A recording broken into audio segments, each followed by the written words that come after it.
Did you know this school was built on the tomb of the ancient kings of Lagos? They say treasures were buried with them. Maybe that's why it feels off.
Everything was pitch black. Water covered the floor, slowly rising. The air turned stiff and chilling. I could see every breath I took. I tried to speak, but nothing came out. That's when I saw her, sitting alone in the water, crying, her skin pale, her eyes lifeless. I approached her slowly. She didn't look up until I was close. Then she screamed, "Help me!" I shot up in bed, gasping. The hall director stood over me, nudging me awake. It was noon. I'd overslept again. I rushed through my morning routine and made it to the dining hall just before lunch ended. "So much for being the diligent new kid," I muttered, grabbing a plate. Then I noticed everyone was staring. Whispers followed me from table to table. "That's him, the freak, floor boy." A kid climbed on a bench and shouted, "Look, it's the floor boy." The whole hall erupted with laughter. Confused and humiliated, I turned to Ariana, who showed me the video causing the chaos. My own roommate, Felix, had filmed me unconscious the night before. He posted it online with the caption, "Take a floor boy off the floor, and he'll always find his way back." The betrayal hit harder than the mockery. Felix was one of them now.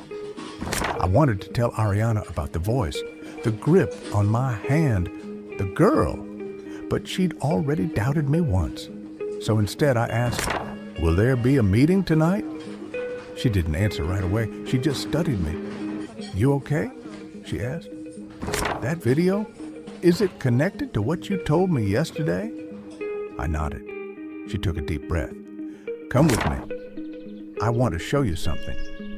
We walked to a secluded garden behind the school. Barely anyone ever came here. "I'm sorry for not believing you," she said. "This school, it has a presence. I've always felt it. I've just never experienced it firsthand. If I didn't experience it myself," I replied, "I wouldn't believe me either." Then she added something strange. "Did you know this school was built on the tomb of the ancient kings of Lagos? They say treasures were buried with them. Maybe that's why it feels off." But I barely heard her. I was caught in her eyes, her voice, her presence. She caught me staring. "If you're done staring," she smiled, "we should get back before you miss the rest of the day." "Staring?" "Nah, I was thinking." "About what?" she asked, stepping closer. I froze. She held my hand, leaned in, and whispered, "Let's get back to class." And just like that, she turned and walked away, while I stood there, annoyed at myself for fumbling again. Later that night, the group met in secret. We talked about the day's chaos and how to get back at Felix. That's when I saw her, the girl from my dream. She appeared across the room, soaking wet. No one else saw her. She beckoned me with a finger and stepped into a side hallway. Something took over me. Trance. I followed. They called my name. Ariana chased after me, but I kept moving. We stopped at a dead end. no visible door. Then, without knowing how, I shifted a stone on the wall. A hidden door creaked open, revealing a dark stairway. We descended. At the bottom was a room filled with gold, symbols, and ancient carvings, a royal tomb. I snapped out of the trance, soaked in water, breathless. Ariana grabbed me. "Tayo, can you hear me?" I nodded. Yeah, I can."